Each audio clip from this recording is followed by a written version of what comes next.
요한복음 세 번째 시간입니다. 하나님 자녀의 특권에 대해서 이렇게 말씀을 나눕니다.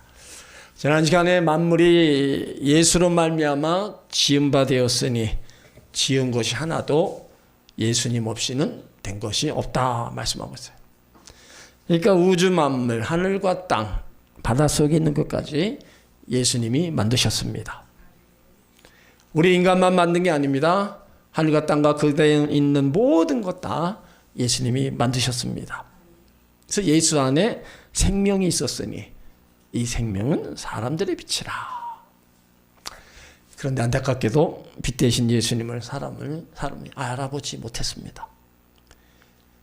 말씀이신 예수님께서 인간의 몸을 입고 이 땅에 오셨고 그로 말미암아 모든 것이 지음 받았는데도 세상은 예수님을 알지 못했다는 겁니다. 그렇게 예수님을 알지 못하니까 이제 사도 요한이 전하고 또 세례 요한이 그걸 전하는 겁니다. 그렇다면 우리도 예수님을 알지 못하는 사람들에게 우리도 전하는 자가 되어야 된다는 겁니다. 오늘 말씀은 사도 요한은 동시대의 선지자였던 세례 요한의 역할과 사명에 대해서 말하고 있는 겁니다. 자, 6절을 읽습니다. 하나님께로부터 보내심을 받은 사람이 있으니 그 이름은 요한이라. 그러니까 세례 요한은 세상의 빛으로 오신 예수 그리스도를 증거하기 위해 보내심을 받은 자다 이렇게 소개하고 있어요. 세례 요한은 당시에 엄청난 인기를 얻었습니다. 많은 사람들이 선지자라고 여겼어요. 그런데 그는 자신을 높이지 않고 오직 예수님만 높였습니다. 세례 요한은 하나님의 말씀과 능력이 나타날 때 수많은 사람들이 그를 따라다니며 추종했는데 나는 주의 길을 곱게 하라고 광야에서 외치는 소리다. 내 뒤에 오시는 이는 내가 신발끈 풀기도 감당할 수 없다. 그러니까 자신의 존재와 위치에 대해서 아주 명확하게 고백을 했습니다. 그 세례 요한은 하나님의 보내심을 받았다. 성도들도 하나님의 보내심을 받은 자인 것을 아시기 바랍니다. 하나님의 보내심을 받은 세례 요한의 사명이 7절에 있습니다. 7절 저가 증거하러 왔으니 곧 빛에 대하여 증거하고 모든 사람으로 자기를 인하여 믿게 하려 함이라. 저 세례 요한 증거, 빛 대신 예수 그리스도에 대하여 증거로 왔다는 거예요. 그 세례 요한의 증언을 통해서 사람들이 예수를 믿게 하려는 하나님의 목적입니다. 그러니까 여기서 중요한 거는요, 사람들이 세례 요한을 믿는 것이 아니라 세례 요한의 증언을 통해서 전하는 복음을 통해서 예수를 믿게 된다는 겁니다. 그러니까 세례 요한은 기적을 많이 행한 사람으로 소개되지 않습니다. 그런데도 중요한 사명을 받았어요. 그 사명이 예수님을 증언하는 사명, 그 일이었습니다. 법정에서 증인은 자신이 말을 하지 않습니다. 자신이 본 것을 말합니다. 마찬가지로 세례 요한도 자신의 영광이나 명예를 구하지 않고 빛의 중심이신 예수 그리스도만 전했다는 겁니다.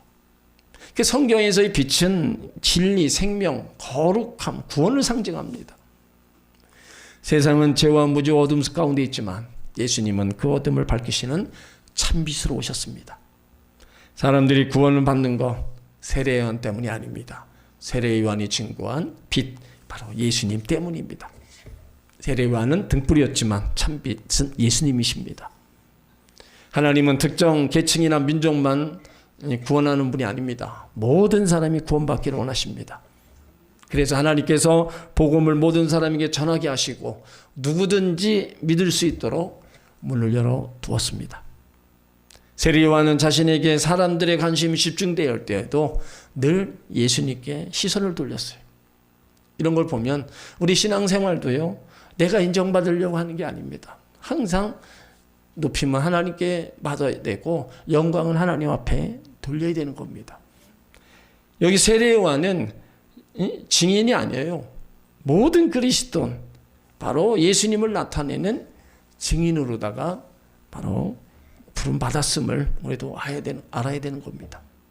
말과 행동을 통해 사람들에게 예수 그리스도를 우리가 보여주는 것, 이것 또한 우리가 증인된 삶으로 우리가 살아가는 모습입니다. 그래서 하나님은 믿는 모든 사람들을 증인으로 사용하시는 거예요.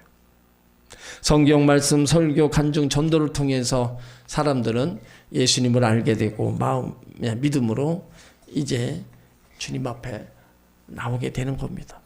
그래서 복음을 전하는 일은 매우 귀한 사명이라는 겁니다. 우리도 세상에서 자신을 드러내기보다 참비신 예수 그리스도를 드러내는 증인의 삶으로 살아가야 됩니다. 그는 또 8절에 이해합니다. 그는 이 빛이 아니요 이 빛에 대하여 증언하러 온 자라. 자, 그는 세례 요한은 빛이 아니라는 거예요. 이 빛에 대하여 예수님에 대해서 증언하러 왔다. 그러니까 증언하러 온 자는 예수님을 소개하고 드러내는 사명을 받은 겁니다.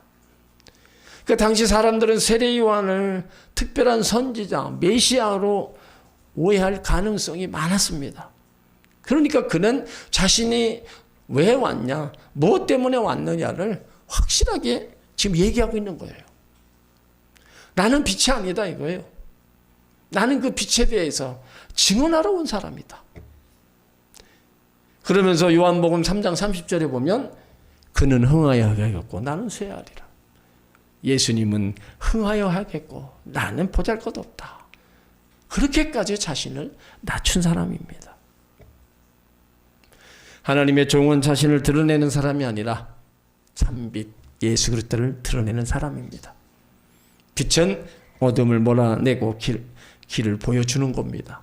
그래서 성경에서 빛, 진리, 구원, 생명을 상징하는 겁니다. 예수님 스스로가 그래서 나는 세상의 빛이다. 인간은 빛을 비출 수 있어도 빛 자체는 될 수는 없는 겁니다. 오직 예수님이 죄와 어둠을 몰아내시기 위해서 참빛이 되신 거예요. 그러니까 세례 요한의 역할, 오늘날 저와 여러분의 역할이나 다름이 없는 겁니다. 우리는 사람을 구원할 수 없습니다. 그러나 구원자이신 예수님을 소개하고 증언할 수는 있습니다. 세례 요한, 예수님 증언, 교회도 예수님 증언, 성도들도 예수님을 증언하는 것. 거기에서 구원의 역사를 하나님이 이루어 가시는 겁니다. 그러니까 신앙생활의 핵심은 항상 내가 드러나는 게 아니라 예수님이 드러나는 거예요. 교회의 존재 목적도 사람을 자랑하는 곳이 아니라 예수님을 바로 증거하는 곳이 되어야 되는 거예요. 증인, 꼭 본 것을 말하는 것. 우리도 예수님을 말씀을 통해서 어떤 분인가를 알고 내 삶의 과정을 통해서 어떤 분인가를 우리가 경험하고 체험한 것들을 증인으로다가 우리가 전하는 거죠. 내가 받은 은혜, 내가 경험한 사랑, 내가 체험한 구원, 이것을 전하는 것이 바로 증인의 삶인 것입니다. 그래서 하나님은 지금도 증인을 통해 세상의 빛을 나타내시는 거예요. 나는 사람들에게 나의 자신을 드러내고 있는가? 예수 그리스도를 드러내고 있는가? 나는 참빛이신 예수님을 알고 증언하는 삶을 살고 있는가? 이것은 우리가 해야 될 일이고 내 각자가 해야 될 사명으로 여겨야 되는 겁니다. 그래서 세례 요한은 그는 이 빛이 아니다. 이 빛에 대하여 증거하러 왔다. 분명히 정체성을 보여주고 있는 겁니다. 이제 세상에 오신 참빛 예수 그리스도가 누구신가를 9절에 말씀하고 있어요. 자, 9절 있습니다. 참빛 곧 세상에 와서 각 사람에게 비추는 빛이 있었나니. 참빛 예수 그리스도. 세상에는 많은 빛이 있지만 인간의 근본 문제를 해결하지 못합니다. 죄와 죽음의 문제는 오직 예수님만이 해결할 수 있습니다. 그래서 세례 요한은 예수님을 참빛이라고 얘기하는 거예요. 참빛, 진짜 빛, 완전한 빛입니다. 참빛은 모든 사람에게, 각 사람에게 비추는 빛이라는 거예요. 그래서 예수님은 유대인만 아니라 이방인만 아니라 가난한 자도 부자도 모든 사람의 구주가 되시는 겁니다. 하나님의 사랑은 차별이 없는 겁니다. 그 누구도 예외가 없는 겁니다. 그 하나님의 사랑을 받아들이고 전한 복음을 믿고 나오는 사람 모두에게 하나님의 사랑이 주어지고 구원의 은총이 바로 주어지는 겁니다. 이렇게 참빛인 예수 그리스도를 오셨는데 세상은 그 빛을 알지 못했다 말씀한 것을. 자, 10절. 세상이 그로 말미암아 지은 바 되었으되 세상이 그를 알지 못하였고. 자, 10절을 다시 읽습니다. 그가 세상에 계셨으며 세상은 그로 말미암아 지은 바 되었으되 세상이 그를 알지 못하였고. 자, 세상에 계셨는데 세상이 그로 말미암아 지은 바 되었는데 그를 알지 못했다. 그 창조주가 세상에 오셨지만 세상은 그를 알아보지 못했다. 이것이 바로 죄의 비극입니다. 사람은 하나님 없어도 살 수 있다고 생각합니다. 빛이 왔는데 어둠을 또 사랑하는 거예요. 오늘날도 예수님을 외면하고 사는 사람 많잖아요. 예수와 나와 무슨 상관이 있냐? 여러 가지로 생각하면서 예수님하고 전혀 관계없는 아주 외면하고 사는 사람이 너무나 많이 있습니다. 말씀이신 예수 그리스도께서 성육신하셔서 빛으로 이 세상에 오신 것은 구원의 가능성을 열어놓은 사건입니다. 그런데 말씀이신 예수님께서 인간이 되셔서 세상에 오셨고 그로 말미암아 모든 것이 지은 바 되었는데 세상은 그를 알지 못했다.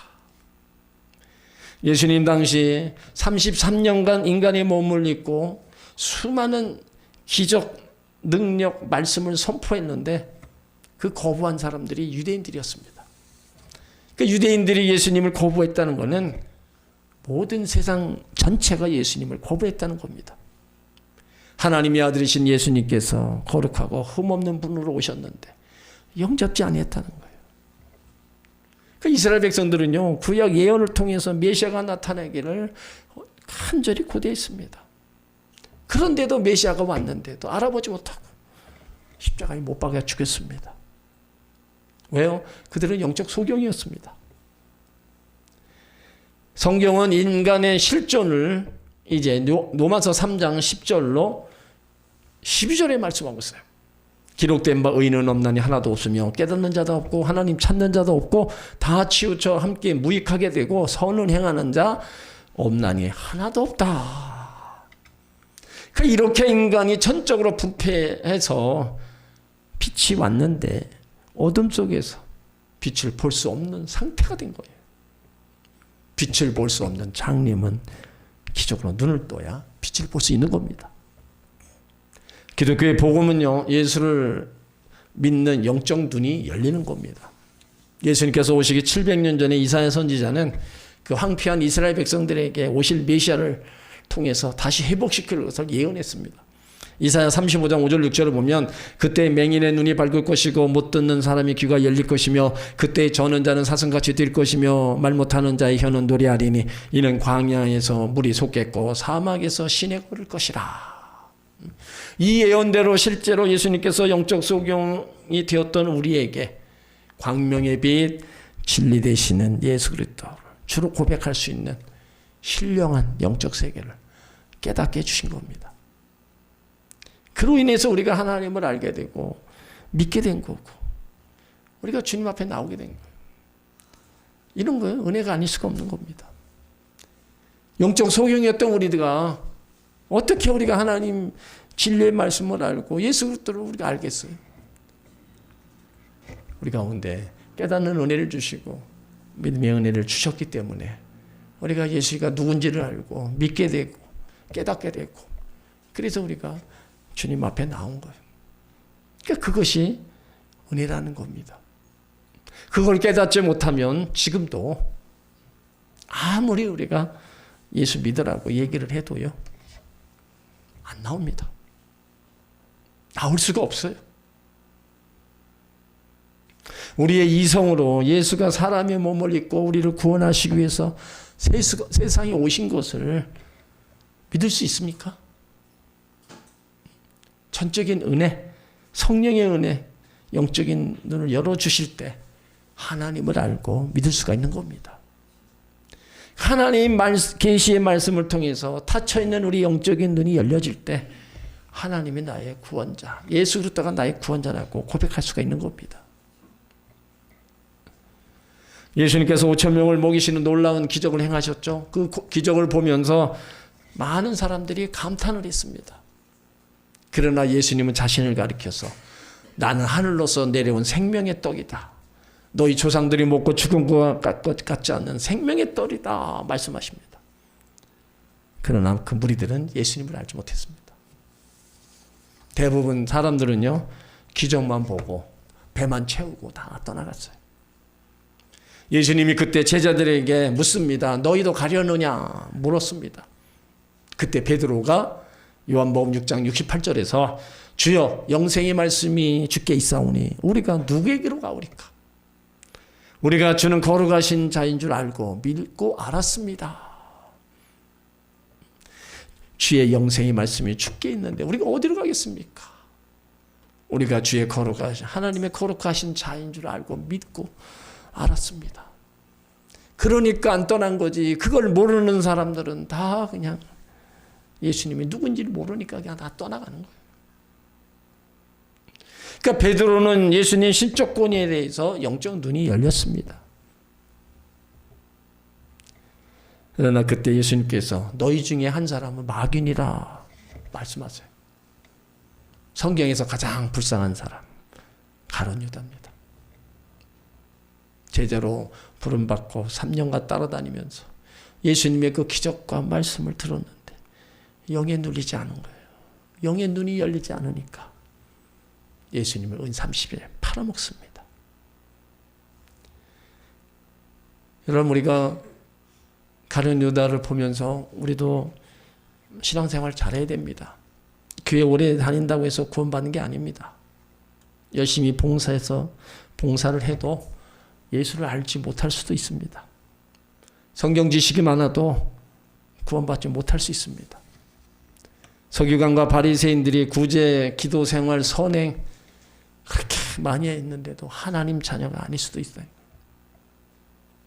그러니까 우리가 하나님 알고 예수 그리스도를 바로 알고 바로 믿고 우리가 신앙생활을 해야 되는 겁니다.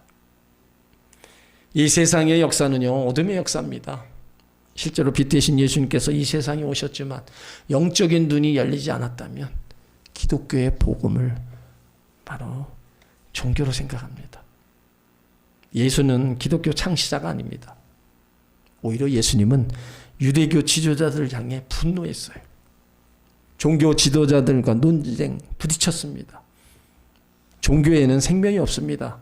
기독교는 종교가 아닙니다. 성경은 종교 서적이 아닙니다. 또한 우리 현실을 떠나거나 신비 세계를 찾아가는 책이 아닙니다. 성경은 빛과 진리 생명 되시는 예수님을 만나게 하는 책입니다.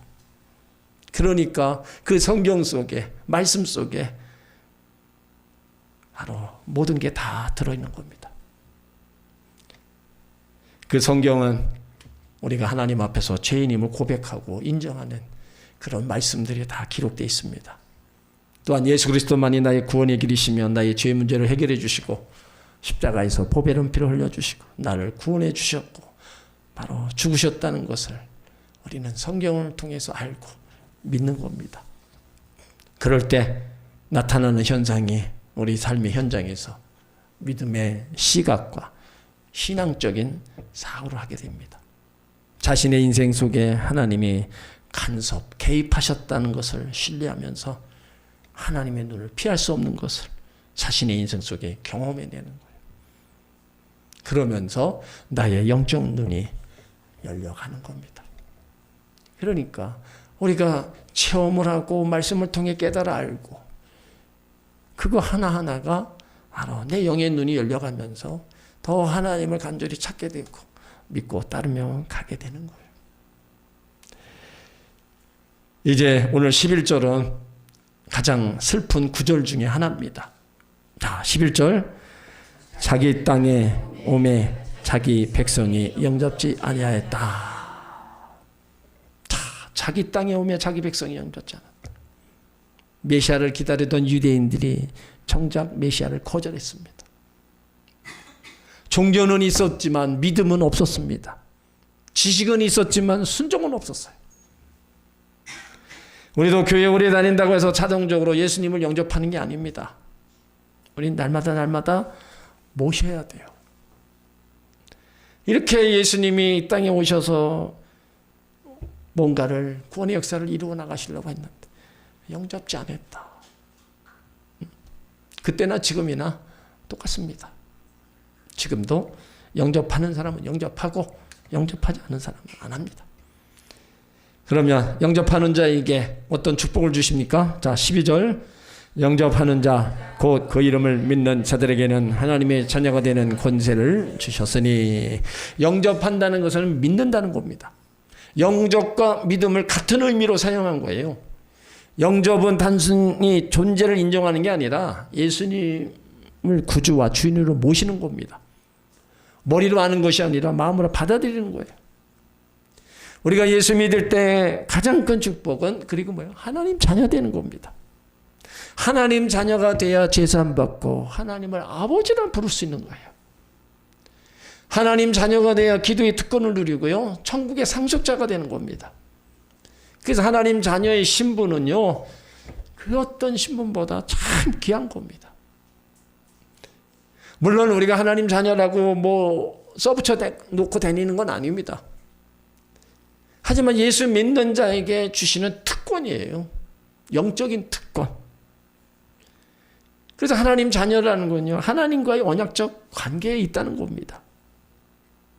하나님이 나의 아버지가 되고 우리는 그분의 자녀가 되는 거예요. 출애굽기 19장에 보면 하나님과 이스라엘 백성과 언약을 맺었어요. 그들은 하나님의 거룩한 백성이 되었습니다. 그런데 그들이 하나님 말씀을 떠나서 언약을 깨트리고 하나님 자녀, 백성 자격을 상실해버립니다. 유대인들은 육적으로 아브라함 후손들이었지만 실제는 예수님을 거부함으로써 하나님 백성의 특권을 상실해버린 겁니다. 그러나 영접하는 자, 꼭 그 이름을 믿는 자들에게는, 믿는다는 거, 받아들인다는 자, 예수 그리스도를 자신의 삶의 주인으로 받아들인다, 그런 사람에게는 하나님의 자녀가 되는 바로 권세를 주신 겁니다. 우리는 한번 믿습니다 하는 것으로 끝나는 것이 아니라 계속해서 예수 그리스도가 나의 구원자이심을 믿고 신뢰하는 겁니다. 그때 하나님 자녀가 되는 권세, 특권을 누리는 겁니다. 그러나 하나님 자녀가 되는 권세, 특권을 얻는 것은요, 부모로부터 물려받거나 육신을 따라서 되는 게 아닙니다. 오직 예수를 믿고 구원을 얻어서 하나님으로부터 새롭게 태어날 때 영적인 자녀들이 되는 겁니다. 구원받은 하나님의 백성들이 하나님 자녀 특권, 하나님과 친밀한 관계 지속적으로 이루어지는 겁니다. 그러므로 그 하나님 나라 상속권, 하나님을 아버지라 부를 수 있는 그런 모든 특권이 다 주어지는 거예요. 그러니 얼마나 그 자녀의 특권이 크고 놀랍습니까? 저와 여러분이 그 하나님의 특권을 받은 자임을 아시길 바랍니다. 그걸 잃어버리면 우린 다 잃어버리는 거예요. 우리가 신앙생활하면서 넘어지는 거, 믿음의 삶이 무력해지는 거, 때론 그럴 수 있습니다. 하지만 왜 그런 일들이 자주 오느냐? 예수 믿는 것이요, 얼마나 큰 축복이고 나 같은 죄인도 구원받아 하나님 자녀 특권을 누리는 것이 얼마나 축복인지를 확신하지 못하기 때문입니다. 내가 누구인가를 신앙생활하면서 누구인가를 확실히 알고 나가 영적으로 누구인가를 확실히 알면 우리가 이것만큼은 내가 놓지 않겠다. 다른 거는 내가 잃어버려도 내가 이것만큼은 내가 잊어버리지 않도록 내가 최선을 다하겠다. 그런 마음으로다가 우리가 신앙의 길을 가야 됩니다. 어떻게 얻은 거예요? 생명의 피를 통해서 우리 가운데 주어진 은혜입니다. 그러니까 그걸 잃어버리면 안 되는 거예요. 그러니까 우리는 그거 감사해서 그냥 힘들고 어려워도 신앙생활에 나가는 겁니다. 여러분, 하나님 자녀 특권이 예수 믿어서 대박 나는 겁니까? 아니에요. 예수 그리스도가 나의 삶의 주인이고 늘 가까이 하시는 나의 아버지라는 겁니다. 오늘도 내 손을 놓지 않고 계시기에, 오늘도 하나님 나를 사랑하시기에, 그 은혜 속에 우리를 또 이끌어 가시기 때문에 감사한 거예요. 이거는 인간의 노력으로 되는 게 아니라고 그랬어요. 자, 13절 있습니다. 이는 혈통으로나 육정으로나 사람의 뜻으로 나지 아니하고 오직 하나님께로부터 난 자들이라. 구원은 가문의 힘으로 되는 것도 아니고 인간의 노력으로 되는 것도 아니고 종교 열심으로 되는 것도 아닙니다. 오직 하나님의 은혜로 주어지는 거예요. 그러니까 거듭남은 하나님이 행하시는 역사입니다. 그러니까 세례 요한은 보내심을 받은 자답게 이 빛 대신 예수 그리스도에 대해서 전하는 거예요. 모든 사람이 자기를 인하여 예수를 믿게 하려 합니다. 그러니까 자기가 전하는 빛에 대해서 믿기를 원하는 거예요. 그런데도 백성들이 그 예수 그리스도를 영접지 아니했다는 거예요. 우리는 예수님을 영접했으므로 하나님 자녀가 되었습니다. 이거는요, 그 어느 것으로도 주어진 게 아닙니다. 혈통으로나 육적으로나 사람의 뜻으로 된 게 아닙니다. 오직 하나님의 은혜로 된 겁니다. 그거 우리가 감사하면서 다른 사람들이 영접지 아니한 예수님, 나는 영접했기 때문에 그 하나님을 잘 믿고 우리가 따라가야 되는 겁니다.